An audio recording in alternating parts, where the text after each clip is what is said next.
accident while on their way to visit her in St. Louis.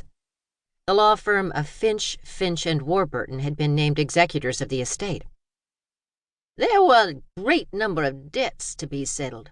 Your mother—" His voice trailed off. "My mother was very extravagant," Iris said for him. "Unfortunately, she was a good deal more extravagant than your father could afford." "I don't understand." Her parents had never given her any indication that money wasn't as plentiful as ever. "A year ago, your father borrowed a large sum against the ranch. Unfortunately, he never made any of the payments on the loan. Your mother's jewelry collection, which, judging from this inventory, would have been extensive enough to pay off the debt, was lost in the accident." His expression turned grave. "I still own the ranch, don't I?" Iris asked. She felt a hard knot in her stomach. She knew it was nerves, but it wouldn't go away. Instead, it seemed to grow with each agonizing minute. "Unless you can make up the back payments within 4 months, the bank will repossess the ranch. I don't know if the contents of your home are still intact, but I have reports that your herd is being ravaged by rustlers. I suggest you go home and do what you can to secure your inheritance while there's still something to salvage." Any intention Iris might have had of turning to her city friends had died unborn. It was as though an announcement of her situation had appeared in the St. Louis Post-Dispatch with the morning coffee. By evening, Iris had become persona non grata in at least 10 places where she had been welcomed the day before. Swearing she would return to St. Louis as their equal or not at all, Iris shook the dust of that city off her feet. But the dust of Texas had proven even less hospitable. The contents of the house were safe, but the banker proved obdurate. No words would move him.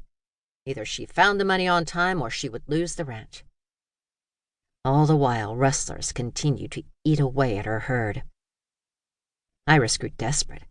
Her entire future depended on that herd. If she sold it, the money would soon be gone and she'd be penniless. If she didn't do something soon, rustlers would take every last cow and she'd be penniless anyway.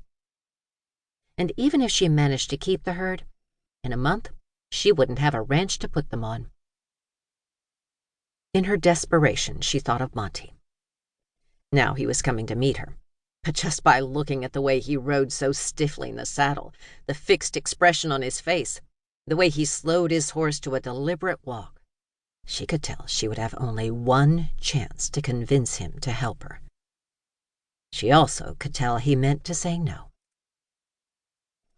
She was waiting for him. Monty Randolph pulled back so hard on Nightmare's mouth the gelding squealed in protest.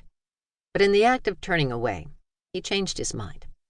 This was the 3rd time Iris had attempted to waylay him. If she was anything like her mother, she would only become more determined.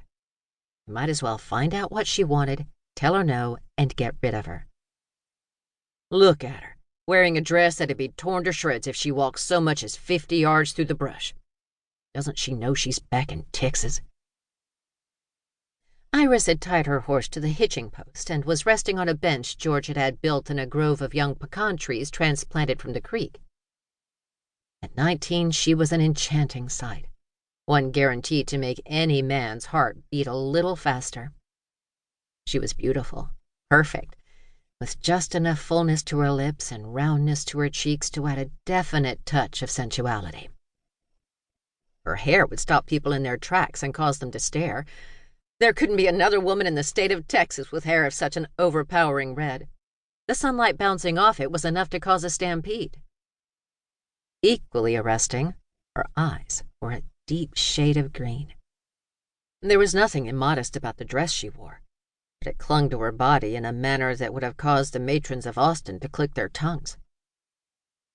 Monty vowed to show her nothing but indifference. But his body, his pounding blood, belied his intentions. At the sight of her full breasts pushing against the cloth of her bodice, he could feel a heavy, tight sensation beginning low in his groin. His hands ached to reach out and touch their firm softness. Willing his body not to betray the tension that stretched his nerves until they ached, Monty slowed his horse to a walk.